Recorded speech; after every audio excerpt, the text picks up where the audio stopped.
إني نهيت أن أعبد الذين تدعون من دون الله قل لا أتبع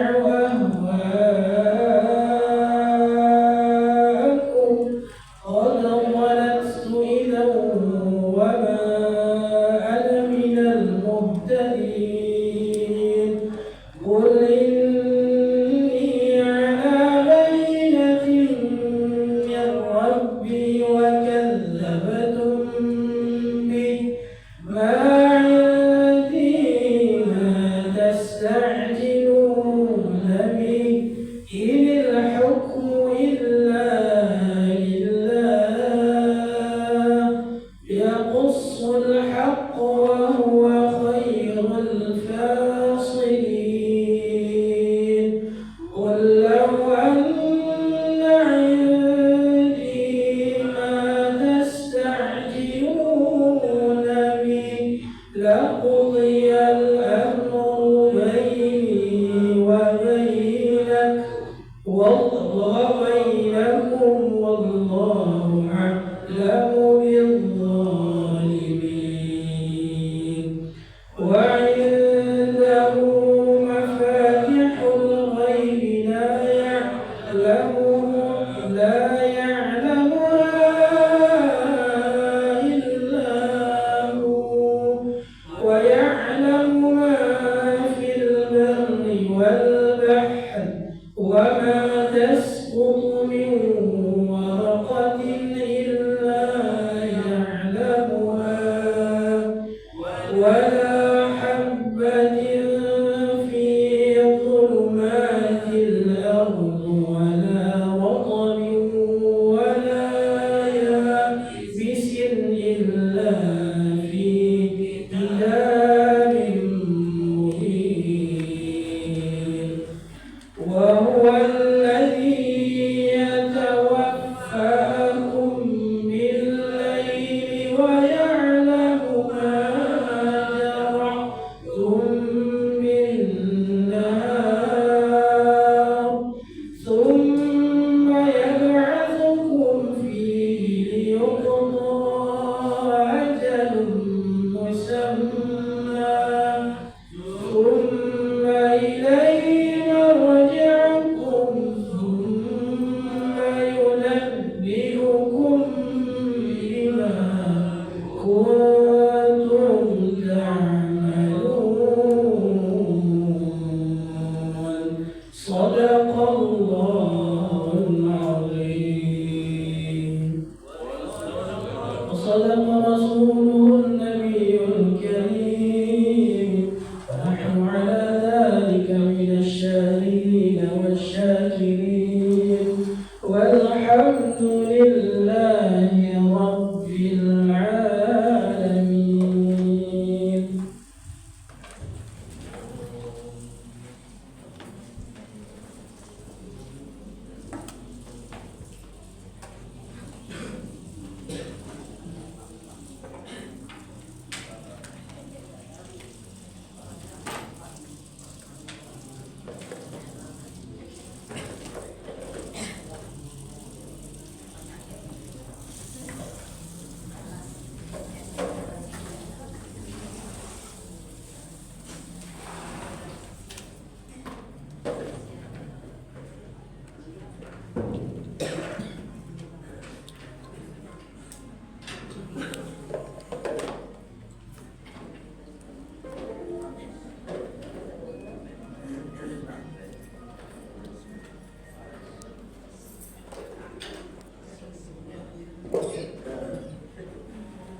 Assalamualaikum warahmatullahi wabarakatuh. Waalaikumsalam warahmatullahi wabarakatuh. Alhamdulillahirabbil alamin wassalatu wassalamu ala asyrofil anbiya'i wal mursalin wa ala alihi washabbihi ajma'in.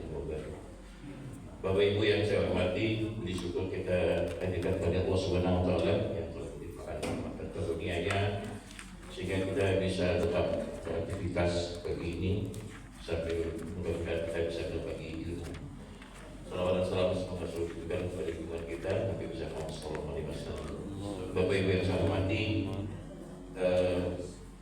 ini topik yang saya rasa tidak lepas dari tanggung jawab kita bersama, karena kenakalan remaja ini tidak lepas dari peran kita sebetulnya, baik sebagai orang tua, sebagai kakek, nenek, sebagai anggota masyarakat, sebagai jemaah juga, karena kenakalan remaja itu tidak terlepas dari peran kita baik aktif maupun tidak aktif.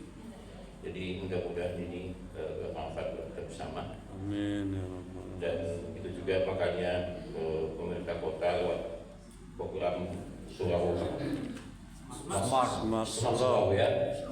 Pintar segitu untuk menanggulangi masalah kenakalan remaja. Jadi Kota Ibah pun walaupun tidak dilibatkan harus berperan aktif juga, baik langsung lagi dia. Bapak Ibu, saya suka membuat materi ini. Sebetulnya kalau Bapak Ibu lihat ada dua hal khusus yang dalam pengajian saya ini, ada dua warna.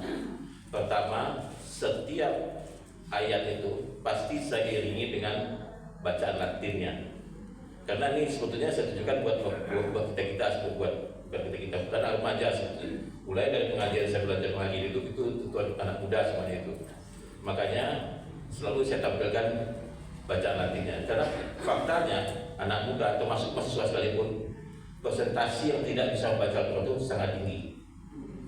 Makanya selalu saya tampilkan bacaan Latinnya. Bapak Ibu pasti bisa membacanya. Itu warna pertama dari tulisan saya.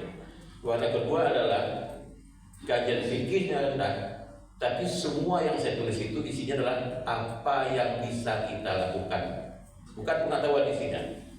Makanya kenakalan remaja itu bukan masalahnya sampai apa solusi yang bisa kita lakukan.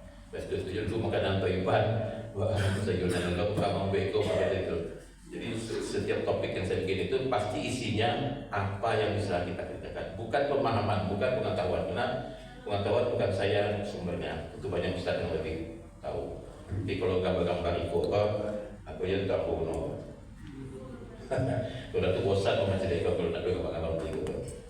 Bapak Ibu, jadi itulah yang perlu kita pahami bersama, masalah kenakalan ini. Jadi kenakalan yang nampak itu sedikit, mungkin tawuran, karena itu masif ya. Tapi kenakalan yang secara individu bukan main banyak. Mungkin kita nggak tahu kenakalan untuk individu itu banyak. Yang muncul di muka itu sedikit, dan tawuran itu pada Ibu hampir bisa dipastikan mereka itu tinggal dengan orang tuanya. Tidak anak kos itu. Artinya apa? Apakah orang tuanya tidak tahu anaknya keluar jam berapa, kemana? Percaya begitu saja ya. Apakah itu bukan tanggung jawab kita?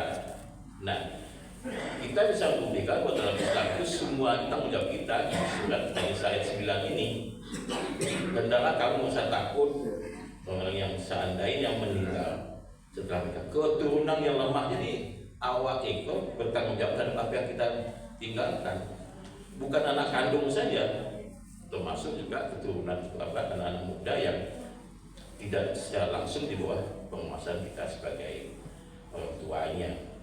Jadi di surat An-Nisa ini landasan bahwa kita tidak bisa lepas tangan kenakalan remaja itu kita sesali saja, tapi tidak bisa juga kita secara langsung menghakimi mereka. Saya punya pengalaman menarik Bapak Ibu di musala ini, waktu masih belum sebagus ini, masih sempit. Saya masih ingat, mungkin anak muda itu sekitar di sini duduknya. Waktu itu setelah sholat maghrib, waktu itu jemaah kita nggak sebanyak ini, mungkin sekitar 4 ke 5 orang saja. Setelah itu kita sekitar mungkin 12 bulan, terus awal-awal tinggal di sini. Setelah maghrib kita pulang semua, maksud saya juga pulang. Waktu saya buat tuh anak muda itu sedang membuka HP-nya di sini. Ransel di sebelahnya HP dibuka. Alhamdulillah saya tidak punya perasaan baik positif pun negatif, tidak ada. Saya blank aja, kosong aja pikiran begitu. Tanpa saya sengaja, saya nggak peduli apa yang dia terlihat nyata akan dibukanya waktu di HP mengaji pun ambo saya malah pulang tadi gitu. Anak muda itu maksud saya apa? Tidak semua orang pegang HP itu negatif, tapi banyak yang negatif juga yang kita kadang-kadang tidak tahu. Nah itulah yang harus kita pahami bersama supaya kita bisa waspada gitu ya. Nah inilah juga yang lebih spesifiknya di surat Luqman ayat 19 ini, bagaimana kita berlaku wajar menghadapi yang muda-muda itu dengan perkataan segala macam ya. Nah, supaya kita bisa berbuat yang terbaik buat mereka. Nah inilah Bapak dan Ibu penyebab kemenakaran remaja itu baik dari diri mereka sendiri maupun dari lingkungan luar dia. Yang pertama tentu yang kita pahami kurangnya pendidikan agama. Mungkin dia belajar agama tapi tidak terdidik secara agama. Belajar pendidikan beda ya. Jadi bukan hanya sekedar tahu saja. Banyak mereka itu belajar agama itu. Saya pernah mengatakan dulu, anak SD itu pelajarannya dua sudah ibu. Dua pelajaran SD. Membaca je, berhitung je. Tidak boleh berhitung. Bukan membaca, menghafal. Menghafal berhitung. Tidak boleh berhitung dong. Belajar agama, menghafal. Sebutkan cara berwudu, bentar pada wudu tidak punya hafal wudu. Olahraga, berapa tinggi lapangan net bola voli, nggak hafal boleh. Jadi dia tidak paham. Kalau dulu kan tidak seperti itu ya, artinya nah itulah contohnya mengapa kita mengatakan pendidikan agama kurang dan polanya memang tidak sesuai dengan usia dia, gitu ya. Jadi jangan dikira pelajaran agama itu sudah bisa kita lepas gitu saja. Enggak, kadang-kadang pendidikan polanya pun salah dan tidak sesuai dengan usia dia. Jadi anak SD itu menghafal kan itu. Taman ke SMP tidak tertentu deh. Nah. Kemudian kontrol diri yang lemah, kurangnya kemampuan mengontrol diri. Ini juga hasil pendidikan kita sebagai anak-anak. Bagaimana Bapak Ibu, anak-anak generasi kini itu tidak bisa dinasihati. Tidak bisa searah, tidak bisa. Anak muda kini itu yang bisa diajak diskusi ya. Bahkan kok bantu itu jangan diberangan, itu pola sebetulnya. Gen Z itu tidak bisa dinasihati, tidak bisa searah. Masuk apa kayaknya dulu ditanya mengenai seperti itu. Sehingga anak-anak ini memang mandang, sebenarnya tidak mandang, awak tidak ingin menyentuh setara juga gitu kan. Awak harus menempatkan itu di bawah awak. Ada pemikiran negatif, orang tua selalu bantu anak selalu salah, guru selalu bantu murid selalu salah, dosen selalu bantu mahasiswa selalu salah. Itu pemikiran dulu dan dulu. Mungkin ini yang sedang terjadi. Padahal kan semua kita bisa berbuat salah, dosen bisa salah. Nah, untuk itu kontrol diri itu harus awak mulai dari awak ajar lo bangga pada waktu supaya bisa mengontrol diri. Kemudian tekanan psikologis itu banyak itu. Kalau dah hati-hati awak saja yang waktu itu membutuhkan kalau dah hati-hati ini stres jalan-jalan. Nah, macet lah mengarah patuh hal, mengomel pun awak nak macet itu tak juga selesai kan? Mutu ada disalib ada awak, berang awak tu dia ngapain? Walau sekian tidak. Walau sekian dia sangat apa? Jadi tekanan psikologis itu selalu ada. Kemudian dia mencari perhatian. Anak-anak muda itu kan ada dapat perhatian dong. Ibunya kamu selalu dapat perhatian, semua dia dapat perhatian gitu ya. Nah itu hal-hal yang dari diri mereka yang sebenarnya kenakalan. Mungkin banyak hal. Kemudian anak-anak muda itu memang atau masih mencari identitas diri, makanya dia ingin identitas diri seperti apa. Apalagi kalau anak muda itu kekuatan panutan. Ada tuh panutan ini kadang-kadang guru udah jadi contoh, nantu udah jadi contoh, kesannya kadang-kadang seperti itu benar-benar. Sehingga ini memang figur-figur yang untuk dijadikan contoh yang sebetulnya tidak pantas untuk dijadikan contoh. Nah, faktor nilainya keluarga, bisa lingkungan, bisa lingkungan masyarakat, bisa media digital, HP keluarga begitu juga kan. Jadi nggak ada salahnya kita memberikan perhatian dalam keluarga itu siapapun mereka itu, apakah sebagai anak, keluarga, itu siapapun kita berkomunikasi dengan baik, sehingga lingkungan yang didapat itu juga baik. lingkungan sosial dan pergaulan itu juga akan tahu istilahnya.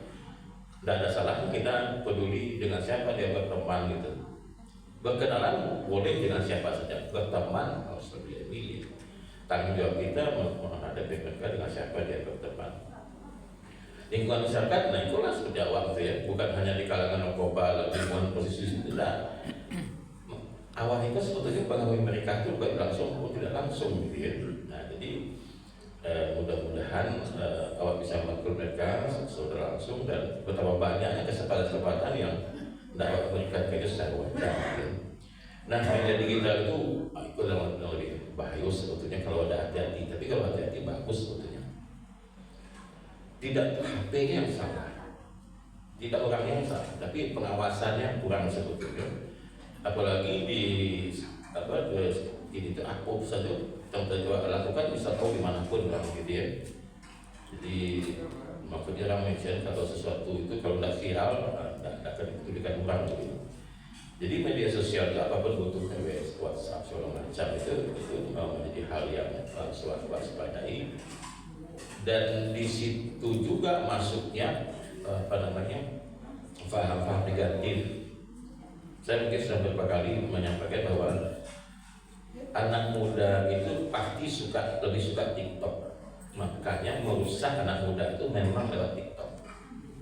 Banyak itu. Termasuk yang pernah saya sampaikan si Kuhaimah itu merusak anak muda itu lewat TikTok. Tidak lewat Facebook. Karena dia tahu anak muda itu baca di TikTok. Jadi hati-hati, TikTok itu bukan hanya untuk berbisnis saja, tapi juga untuk merusak. Tidak mungkin tidak itu tujuannya. Saya lihat itu apa yang disampaikan Pak Khoimah. Pasti itu dia. Dari narasi yang dia sampaikan, dari topik yang dia bahas, dari cara dia masuk itu pasti dari merusak generasi muda. Karena dia masuk kepada logika-logika yang apa biasa ada di benak anak muda, di situ itu masukin. Nah, hati-hati. Jadi kita sedang diserang dari mana-mana. Dampaknya sekilas saja yang kesehatan terganggu, masalah akademis prestasi pasti turun, masalah sosial itu juga, dan gangguan keamanan, tawuran segala macam itu. Nah mungkin kita fokus di yang sedikit ini. Bagaimana solusinya? Bahkan keluarga itu menjadi lebih penting kepada ibu. Jangan sampai si anak muda ini teman curhatnya teman, kalau bisa kawan orang tua itu teman curhat gitu. Bagaimana yang anak-anak itu kalau dia baru punya masalah bicara dengan orang tuanya, bukan dengan orang lain. Tapi kalau orang tua sudah menjaga jarak, jakim istilahnya ini jangan image, bahwa anak-anak itu terbuka kawat kalau cek berangan sekitar. Tapi kalau kita biasa menanyakan apa kesulitan dia, jangan dimarahi. Jadi mungkin kalau kita punya anaknya cucu, jangan diinginkan berada pas ujian. Ujian itu biasa aku berada rendah nanti sebagai tanah. Mengingat itu di awal-awal kuliah, ingin belajar dan lagi gitu. Pas ujian itu dia stres tuh, jadi disuruh baca panjang itu. Kalau ada punya anak, punya cucu, kemenakan, apa yang tahu awal semester ini pulang. Nah kemudian ya baik, selamat berjuang. Oh hari ini pagi ini timur di Surabaya, di Medan, di Palembang, di Maluku, pagi ini kuliahnya WA. Selamat melanjutkan perjuangan, semoga sukses anakku, semoga sukses cucuku kesayangan itu. Besok ujian, jadi besok belajarnya. Mudah-mudahan besok cucu sukses ya, banyak istirahat. Udah disuruh belajar, panjang tuh kalau ada tuh. Nah, jadi mainan itu di awal kalau ujian. Ajar di WA, minta PTS. Coba tanya. Masih cukup kan duit dan lain juga biti kita apa tak mungkin minta 5 juta loh. Padahal iya tambah lama nggak mau bulai ya betul. Jadi memang ya. Kalau ada memang yang mana pelapis berapa tahu gitu. Nah itu pergerakan pentingnya kadang-kadang kita tidak memahami itu langsung. Barang sekolah dan misalkan kalau sekolah susah membahas itu berjam itu karena pola pendidikan saya itu sudah jauh. Mungkin Bu Mardiana lebih paham ya, karena beliau guru yang sudah sangat senior, dia sudah Kalau dulu pengajaran kan beda dengan sekarang. Sekarang itu kan targetnya kuantitatif gitu ya. Harus lulus sekian persen, nilai harus sekian. Baca loh, lah juga pokoknya dari kelas tinggi gitu ya. Saya pernah mengajar dulu di salah satu tempat tinggi swasta yang saya sebutkan. Saya mengajar di Unan dengan tempat-tempat ini saya samakan standar dan di tempat yang lain ini kalau biasa ada orang nilai dia katakan saya begini, Pak, kami biasanya di sampulnya mau udah tahu bahwa Pak kami itu biasanya kalau datang kuliah BP jadi minimal B, Pak, itu berderajat mas sekali kita bilang mengambil A bagaimana? Biar sekali kita yang kalau masuk harus B, udah Pak ya kalau Pak udah seperti itu. Jadi menjadi jujur itu memang sulit karena kita akan dibenci nggak apa-apa. Kita dibenci oleh orang jelek daripada kita disayang oleh orang jelek. Nggak apa-apa. Jadi kita dibenci biasa saja selagi yang kita lakukan itu benar. Jadi makanya saya gabungkan di sini peran sekolah dalam kenapa? Karena sebetulnya peran sekolah itu bisa diambil oleh masyarakat. Nah pendidikan itu sebetulnya 3 ya, formal, non formal, informal. Yang sekolah kan ini kan formal. Non formal TPL, TPH, yang informal ya titik-titik kita inilah bisa kita ambil alih. Itu artinya bagaimana kita peduli, berempati dengan masalah yang dihadapi, kita ikut mencarikan solusi dia. Kalau kita tidak menempatkan empati, bagaimana mungkin kita bisa satu pendapat dengannya? Nah, cuman kadang-kadang kita menempatkan yang anak muda, apalagi anak-anak, cenderung kita dapatkan sebagai anak orang yang punya banyak kesalahan, padahal tidak. Belum tentu. Bapak Ibu tentu kita sering sering beribadah bukan di sini saja, di masjid-masjid lain, musola-musola lain. Coba Bapak Ibu secara jujur ya, sama tuh sholat itu 6.000 itu siapa saudara?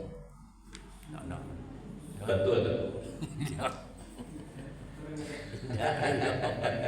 Coba lihat.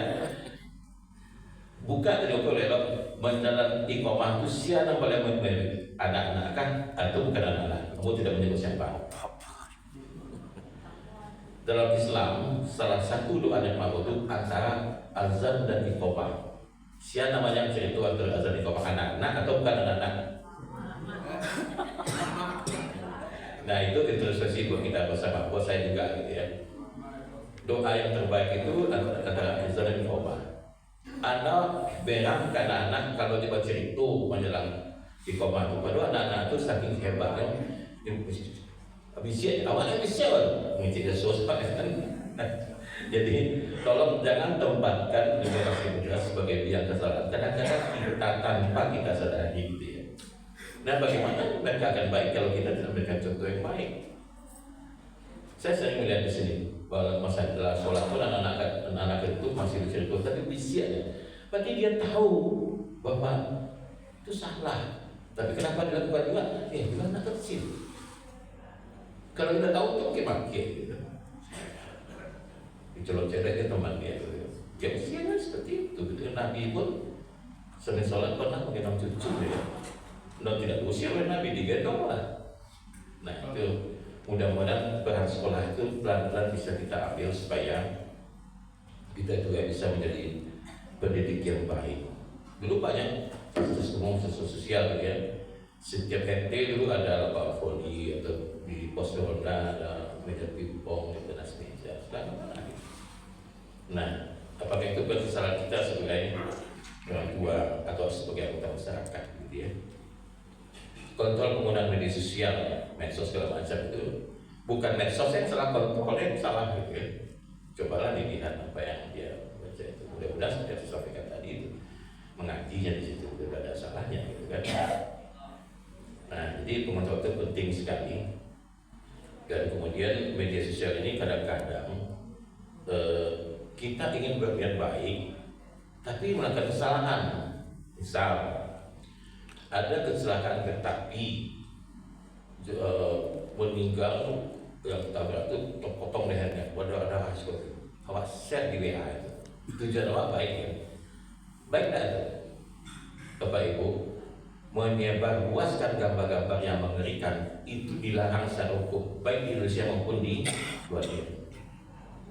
Di seluruh dunia itu dilarang. Inilah biasa, saya di WA share gambar-gambar mengerikan itu kan. Walian dia adalah biasa saja. Banyak kakak waktu anak-anak tuh kita lah biasa dia masih dengan bapak ada. Kalau kita berempati, jangan gambar itu yang ditampilkan. Korbankan waktu 5 menit, ubah jadi kalimat, share kalimat itu. Kasihan misalnya di pulau X atau di negara X, korbannya begini sehingga banyak anak kecil begini. Coba kau kan waktu tuh gak begini kalimat tapi kan iko bang tanamu berarti lo gambar ke nokir. Itu mah jangan anak ete suka kekerasan sama itu. Anak kecil tidak boleh dilihatkan gambar-gambar yang mengerikan itu. Jadi apakah itu kan salah niatnya betul baik, tapi caranya salah. Di Indonesia ada undang-undang informasi dan transportasi elektronik itu memang ada pasal-pasal yang negatif, tapi ada pasal baik yang melarang itu. Bisa dihukum itu sebetulnya kalau dihukum ditegakkan gitu. Dan di seluruh dunia itu dilarang itu. Makanya kalau di TV itu kan dikabulkan kan. Dewa kan bangga waktu di korban komunikasi berada itu hal yang sangat negatif. Yang terakhir telah mendapati pendekatan sosiologis itu jalan akhir itu rehabilitasi itu kalau kira tidak bisa ya. Demikian saja Bapak dan Ibu. Kalau dilarang Pak ya boleh. Itu fenomena banyak. Iya. Memang masalah gini, menurut Pak Gu tadi kita peran lingkungan sangat penting sekali. Assalamualaikum warahmatullahi wabarakatuh. Waalaikumsalam. Peranan lingkungan itu sangat penting terhadap remaja ini. Kita lihat kondisi sekarang, mana situasi di mana musola kita ini sendiri jarang dikunjungi oleh remaja, tidak berapa ya. Sedangkan di sekitar lokasi kita ini tempat remaja banyak anak sekolah, kuliah segala macam. Jadi saya kira itu kejadian seperti ini adalah pembiaran dari pihak kita sebagai orang tua untuk mengarahkan remaja-remaja kita tuh ke arah mesti lah banyak untuk edukasi moralnya sendiri. Saya kira itu pembinaan itu dari orang tua juga, karena peranan orang tua itu sangat penting di sini. Lingkungan itu salah satunya itu ya rumah-rumah itu rumah kos itu kan dimiliki oleh pemiliknya. Saya kira itu perlu adanya pengarahan dari pemilik kos itu, bagaimana supaya ada tata cara kita bermasyarakat, bagaimana sekarang saya kira ini kan mereka tuh tidak mau tahu dengan kondisi sekarang. Sedangkan mereka itu di sini menempati waktu yang lama. Saya kira bagaimana solusinya tentu harapan kita pemilik kos ini mengarahkan pada kira-kira yang kos di sekitar rumahnya itu datang ke masjid atau ke musola. Saya kira itu perlu ketegasan di sini, karena saya kira ini di kondisi moral ini sudah sangat tidak mau tahu dengan kondisi lingkungan gitu. Saya kira itu bagaimana solusinya itu perlu kita harapkan. Terima kasih. Assalamualaikum warahmatullahi wabarakatuh. Baik Pak, jadi betul anak kos di mana-mana ada ya. Tapi kita tidak bisa hanya menyalahkan pemilik kos saja. Kita kan juga tetangga kos gitu kan. Tanggung jawab kita bersama. Sekecil apapun tanggung jawab kita bersama. Itu bukan tanggung jawab pemilik rumah kos, tanggung jawab Pak juga gitu. Itu udah mau datang kos gitu. Apa contohnya? Mohon maaf ya. Saya sudah sampaikan materi yang saya tulis ini. Kan saya sudah katakan ini saya contoh sesuaikan kalimatnya, bacaan latihnya. Memang untuk anak muda, untuk anak kos dulu saya pernah sampaikan. Jadi tujuan saya bacaan dulu sudah sampaikan ke Pak Ketua kalau nggak salah. Setiap akhir tahun, berarti kalau ini Desember sudah dekat ya. Semua materi saya ini akan saya bukukan. Saya bikin judulnya cocok yang kuliahnya cocok untuk anak muda. Saya akan lewat tangan Pak Ketua akan kita bagikan ke rumah-rumah anak kos itu. Kan pernah masuk di lupa itu ya.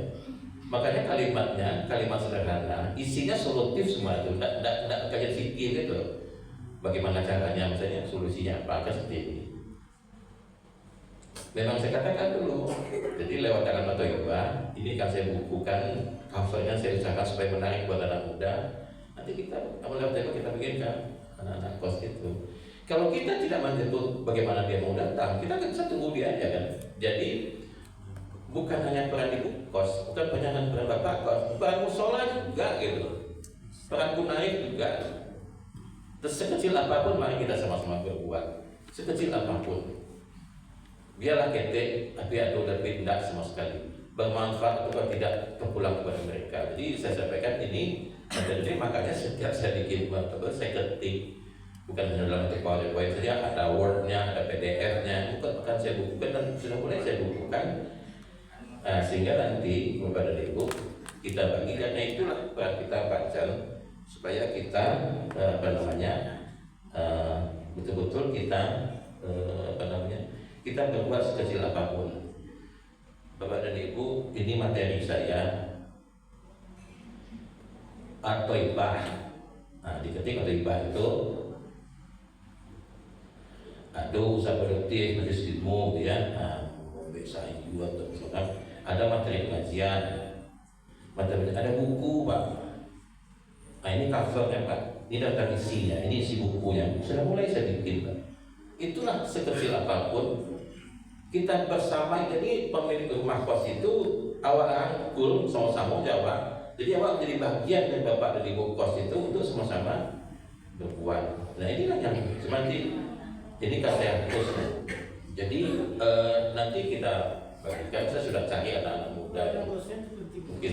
Jadi kita jangan sampai menempatkan pemilik kos itu sebagai orang lain gitu. Pemilik kos itu kan sana awak itu. Jadi artinya mari kita sama-sama berbuat. Jadi tidak ada kita menempatkan orang itu sebagai orang lain gitu. Kita tempatkan sebagai kita juga, anak kos itu sebagai kita juga, sekecil apapun mari kita berbuat. Mudah-mudahan ada manfaatnya Bapak dan Ibu. Sebentarnya bukan Mama dan saya juga. Silakan kalau ingin berinfak. Nah kalau apa? Ya. Terima kasih Pak. Jadi yang kita bersama ini. Jadi begini, ada usul begini Bu. Bagaimana kalau kita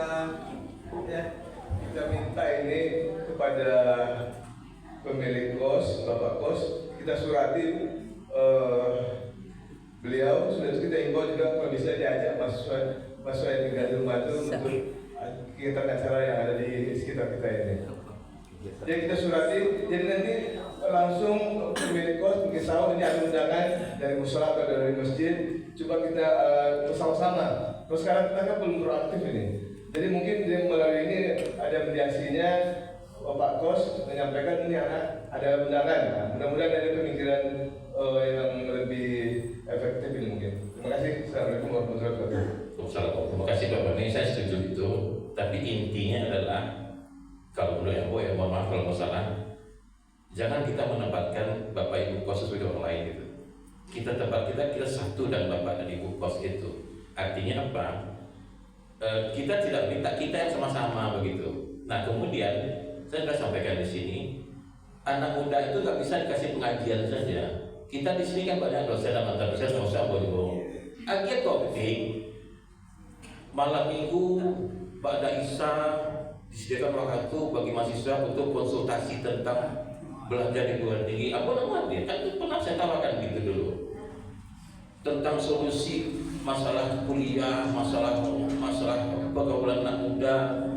Jadi kita Pak Fahmi, Ambo atau siapapun hadir di sini, kita tidak undang mereka bukan untuk pengajian saja gitu. Pengajian itu kan bukan hanya ayat Al-Quran saja.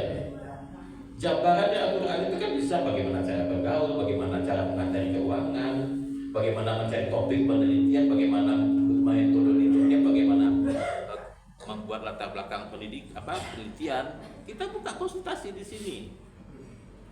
Jadi sekali lagi kita jadikan diri kita ini satu, ndak inyo awak ndak, kita satu kita semua berbuat kita bisa sekecil apapun. Topiknya sesuaikan dengan keinginan mereka. Kalau akhir-akhir bulan tanggal 28 solusi mengatasi kesuangan anak kos, misal di akhir-akhir semester cara membeli topik penelitian, awak adu Pak kami, sehingga dia datang karena kebutuhan dia. Tapi dosen ya, dosen. Jadi dosen Pak Chan sama, dan Pak Chan menempatkan dosen itu orang lain gitu. Intinya satu gitu. Selagi kita tidak merasa satu, kita akan mudah menyalahkan orang. Percayalah tuh. Misalnya Bu Umar punya anak kos, saya enggak. Bahwa anak kos saya menyalahkan Bu Umar. Padahal Bu Umar itu saya adalah Bu Umar. Kita bertetangga, kita bersaudara. Satu kita dulu.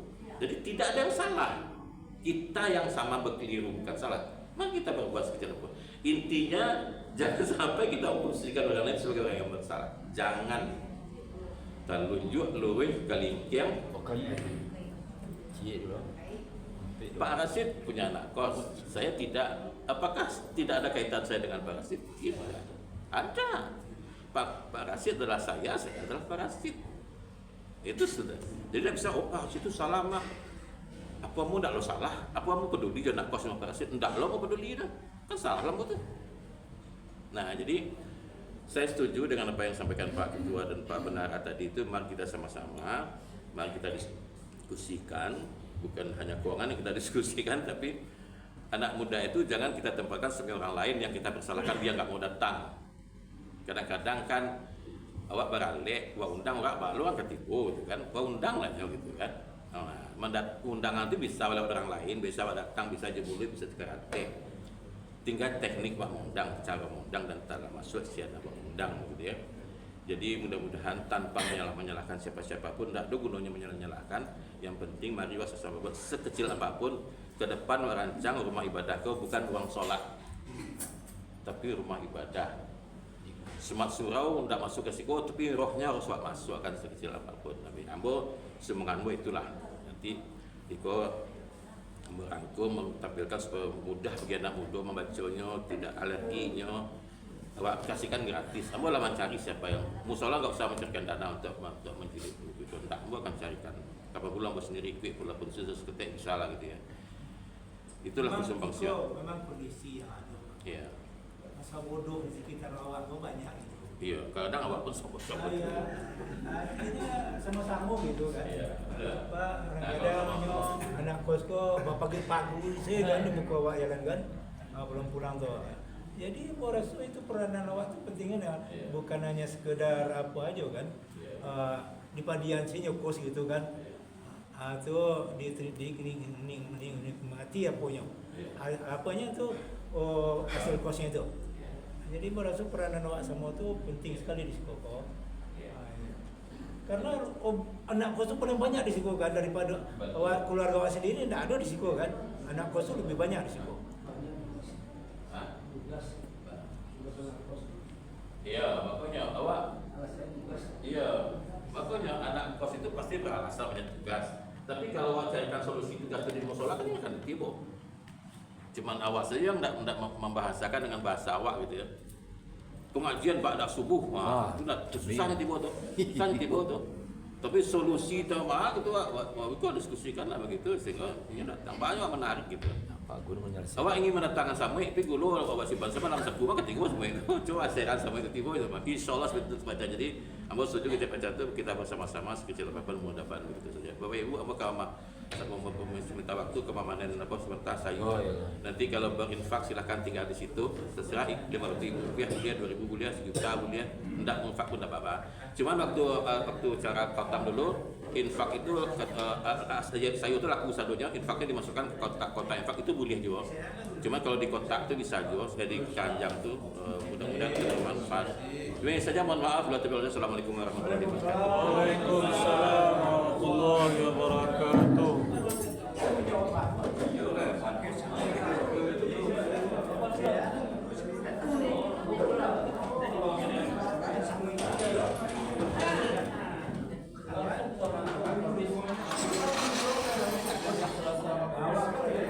Bapak Ibu, informasikan infak pagi ini untuk Al-Maidah 100.000, Untuk operasional 78.000, Alameda 100.000, operasional 58.000. Dan nanti malam setelah maghrib kita akan mengadakan pembubaran panitia kakak. Alameda disediakan oleh Pak Ketua. Terima kasih atas perhatiannya. Assalamualaikum warahmatullahi wabarakatuh. Waalaikumsalam warahmatullahi.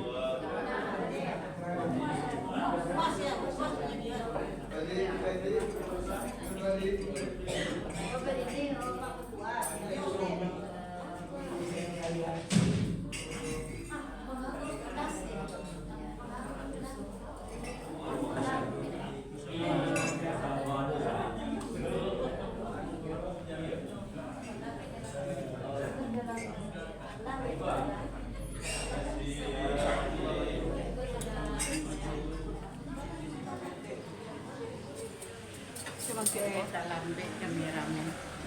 Kameramen lah talambe. Mexico cekong cek. Cici lah gua. Ibu Resia.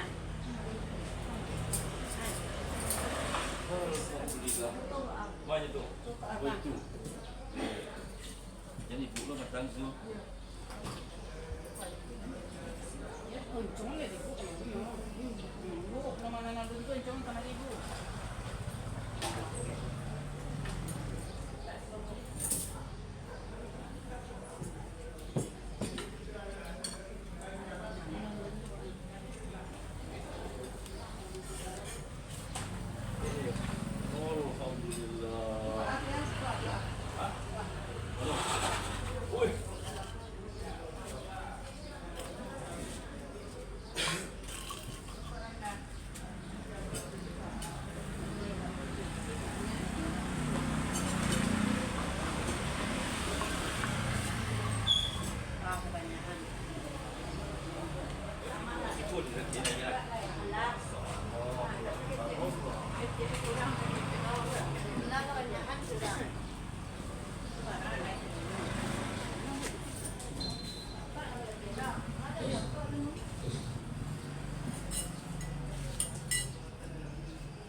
Ya tunggu cari aku. Nama ada. Hei. Ini data di bawah jadi di samping yang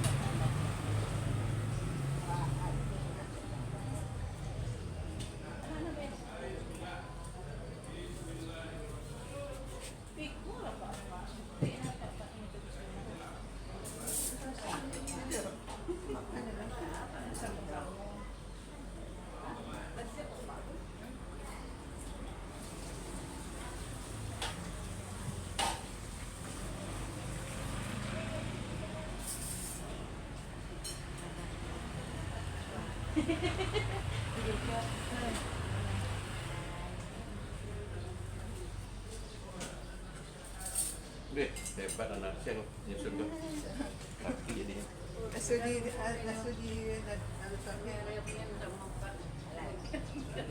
Panen sayur ya Pak.